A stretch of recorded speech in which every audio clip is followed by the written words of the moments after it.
Maharashtra politics has been so dramatic, so contentious, and so cluttered that I'm sure that almost on every point there is more than one opinion. So today's Cut the Clutter, let me try to do something which I rarely do, which is to declutter a public figure's life or a public figure's political or public personality. And I do it for Sharad Pawar, not just because he's a newsmaker, because he is probably the most fascinating and multi-layered and interesting politician that I have made or I have had the pleasure of knowing for a long time now. So who's Sharad Pawar? Sharad Pawar is an original congressman and in some ways a constant congressman. Yet he has left the Congress many times. The last time he left the Congress in 1999, he hasn't gone back. In the past, he's left the Congress, but he's gone back to it. Now for 20 years, he hasn't gone back to Congress. Yet for 20 years, in any formulation that matters, he's been Congress's partners in a coalition wherever he was needed. Now, understand Sharad Pawar. He was pushed to the wall in this case. It does seem to me, if I know his mind, he fought back like this because he realized that Narendra Modi and Amit Shah were going after not just his party and his power, but they were also going after his family. They were dividing his party and they were dividing his family. Because remember, Supriya Sule is his daughter. She's an MP. She's the MP from his party, from his home constituency of Baramati. And Ajit Pawar is his nephew. It's a very close-knit family. Why do we find him such a fascinating character? First of all, take a quick snapshot of his political career. 1956, he became a young activist for the Congress party. 58, he joined Youth Congress. Then he grew within the party from the bottom up. He became over time a protege or a favorite of YB Chavan, Yashwantrao Chavan, who was the great Maratha strongman and became the Defense Minister of India after Krishna Menon had to leave in the ignominy of 1962. And in my view, YB Chavan is the builder of modern Indian defense machinery because he put together India's armed forces, which were in a disarray after the Chinese war. So Sharad Pawar learned from him, grew under him. At the age of 27, contested his first election, very young those days in Baramati, for the State Assembly in 1967. It was a tough election for Congress party. Still, he won. He was soon a minister. And then he kept on rising until at a very young age, he became Home Minister under the other Chavan, Shankarrao Chavan. And then at the age of 38, he became Chief Minister. Now, that is how, in 1978, that is how quick his progression has been. And how did that happen? Now, again, drama has followed him through his life. By 1978, his mentor, that is YB Chavan, had left Indira Gandhi's Congress and gone to another faction. Remember, after the emergency, Congress party broke up into many factions.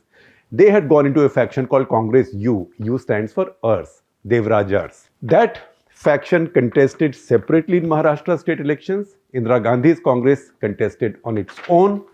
Together, they got a bunch of seats. The largest single party, see how familiar this sounds. The largest single party was the Janata Party. Congress U and Indira Congress had fought against each other. Congress U had broken away from Indira Congress. And yet, to keep the Janata Party out of power, Congress U and Indira Congress combined to set up a government of their own. The government lasted some time. And then you know what happened? After a while, Sharad Pawar left that formulation and joined up with Janata Party and again became a chief minister. That government was then dismissed by the Congress party when Congress came to power back at the center in 1980. Those days, anybody coming to power in the center used to use Article 356 and dismiss any state government they did not like. After that, he again became chief minister in 1988. He was back in Congress. And how did he become chief minister in 1988? Once again, the Congress party. He rejoined the Congress in 1987 under Rajiv Gandhi. In 1988, Congress party fell short by 5. It got 141. Sounds familiar again? Because in Maharashtra, halfway mark is 145. Congress got 141. So Sharad Pawar found a dozen independents and he formed a government. So 1988, he became chief minister again. So he became chief minister in 78 at the age of 38. He became chief minister again at the age of 48 in Maharashtra, now as head of the Congress party. And then what happened? Then Rajiv Gandhi got assassinated. There was a choice of the new prime minister. Sharad Pawar thought he had a good chance, so he challenged Narasimha Rao for that position and lost. There was no love lost between them. But again, see what happened. Narasimha Rao appointed him defense minister. He performed that task quite dutifully, and people forget that he was the defense minister who opened India's armed forces to women. Now, I used to think that maybe it happened because his only child is a woman. But you can imagine in 1991-92, what kind of resistance would this have had 30 years back? What kind of resistance would this have had from a very conservative military brass and also from the politicians? Yet, he was able to do so. Of course, there were many jokes about him. At one point, he decided that he was going to urbanize or gentrify India's cantonments, and rumors spread that he was going to start with Pune. And there were rumors that, oh, look, this guy knows more about the real estate of Maharashtra than you and I may know about our living rooms. So can you really trust him with cantonment land? So that reputation and controversy has always followed him. So he was not able to do that. I think that project was dead on arrival. Maybe under another defense minister, something like that would have happened. But see again what happens. He and Narasimha Rao have no love lost between them. 92, December first week, Babri Masjid falls. Bombay has massive riots. Bombay's chief minister, Maharashtra's chief minister, then Sudhakar Rao Nayak, is not able to handle the situation. So what does Rao do? There were many conspiracy theories that he wanted to get rid of Sharad Pawar from the central government. But he goes to Sharad Pawar and says, listen, Maharashtra is very important. Bombay is very important. Can you go back as chief minister? So Sharad Pawar goes to Maharashtra as chief minister just while the fires of the riots were still burning. And within days, within a very little while of his getting there, Bombay blasts took place. And then he did something on which he made a sort of confession or a disclosure to me in a 2006 Walk the Talk story based on that interview with him, where he said, and that is something for which his critics on the right, on the Hindu right, attack him wrongly, I think, in my view. He said that he deliberately lied on the day the serial blasts of 1993 took place in Bombay. And why did he lie? He said there were 12 blasts. I was worried that because he knew the details, he knew that this was Muslim terrorists. And he was afraid that once again angry Shiv Sainiks will come out, and once again angry Hindu mobs will come out, and once again riots will return to Bombay because the earlier fires had barely died by then. So what did he do? He lied. He said there were 13 blasts. And he placed one of the blasts, his mythical blast, in a deep Muslim locality. And he also hinted broadly that this could possibly have been the handiwork of LTTE or some Tamil group like that. Remember, that was the period when LTTE was much in news. They had assassinated Rajiv Gandhi just a couple of years earlier. So he used that subterfuge, and he makes no bones about it, to protect his city and the state. So that's the colorful character that we are dealing with. Now, who is Sharad Pawar? First of all, there is a line that Pranab Mukherjee once used with me in an interview when I asked him, what is Sharad Pawar saying? That is, after the left had broken away from the Congress during UPA 1, he made a statement in Odisha that maybe left can come back. So there were some rumors, as usual, conspiracy theories. Sharad Pawar and conspiracy theories go together.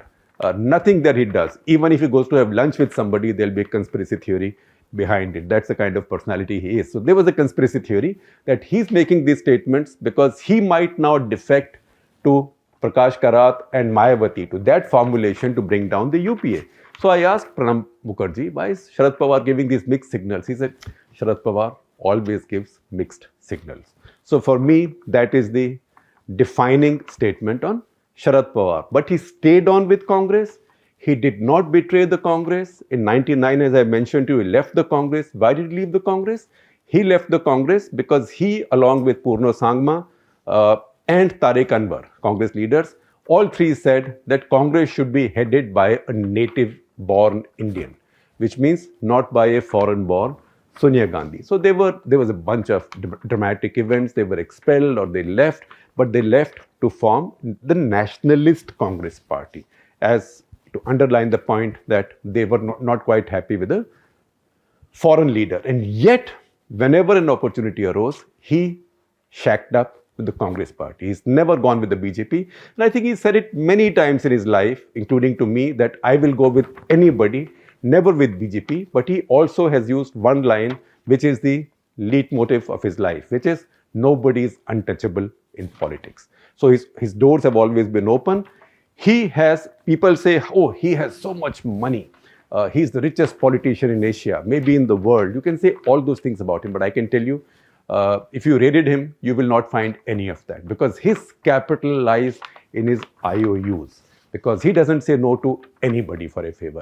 Enemy, friend. Also in his mind, I wrote this about him once, in his mind, he has a Chinese wall. So personal stays on one side, political stays on the other. And he never lets the two mix. So his personal relationships, networking is on one side. It comes very handy at various points of time.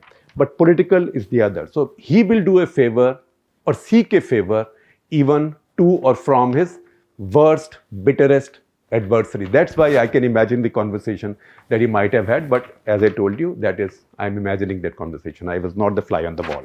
So how do you then defy him? There are people who would say he is secular, patriotic, astute. How does that square with his description as corrupt, richest politician, and the most cynical politician? I think all of that in some ways is true. He is a very old-fashioned politician with a very thick skin and very strong immune system.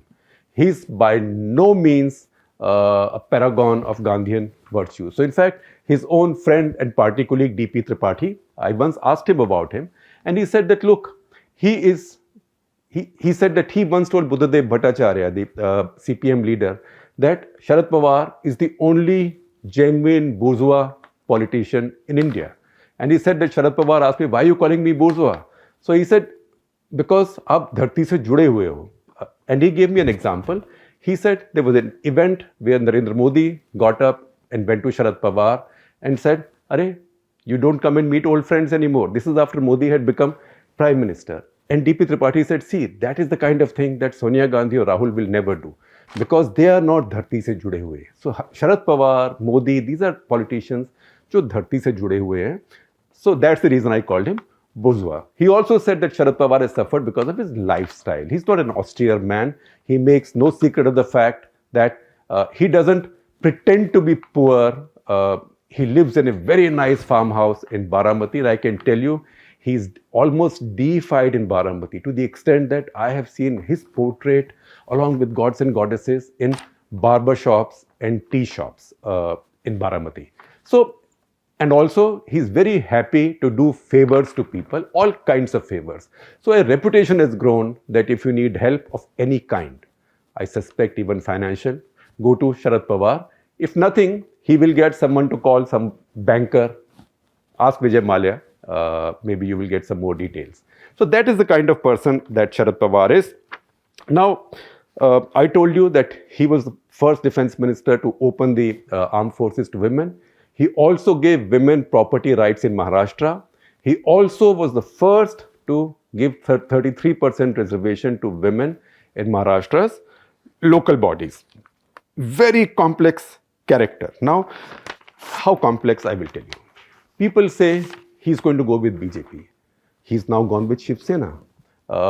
Yet, for one, I have many other questions on his career, his life. He's very cynical.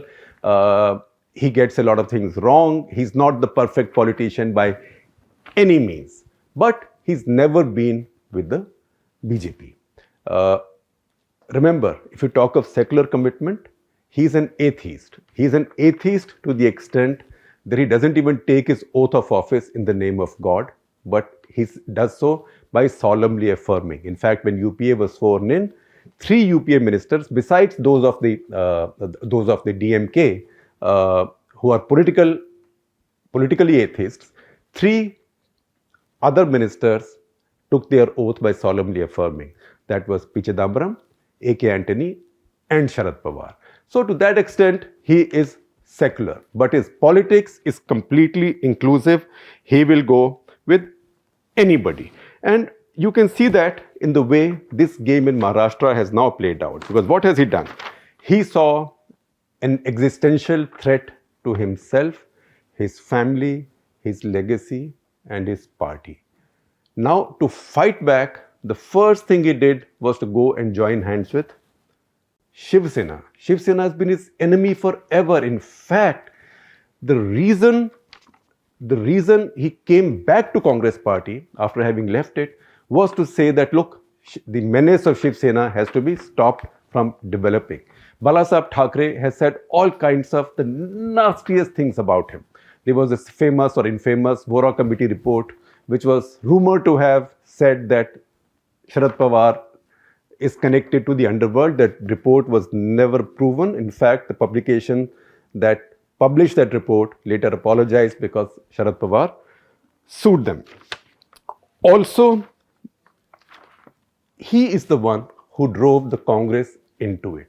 And finally, he is the one who took his nephew under control and brought him back in line instead of someone like Balasaheb Thackeray who cast away his nephew, Raj Thackeray. So the man of the match is the most fascinating, by no means the cleanest or the quietest, and by no means the least controversial character in Indian politics. And you know, while he is such an inclusive person who talks to everybody, returns everybody's phone calls, but if you cross his path, he can be quite vengeful. Almost any politician, even in the cricket board, he led BCCI and ICC. So people who crossed his path, ask Lalit Modi, ask Jagmohan Dalmia, those people never recovered from his vengeance. Also, even gutka, the chewing tobacco, he thought he got cancer, oral cancer because of gutka.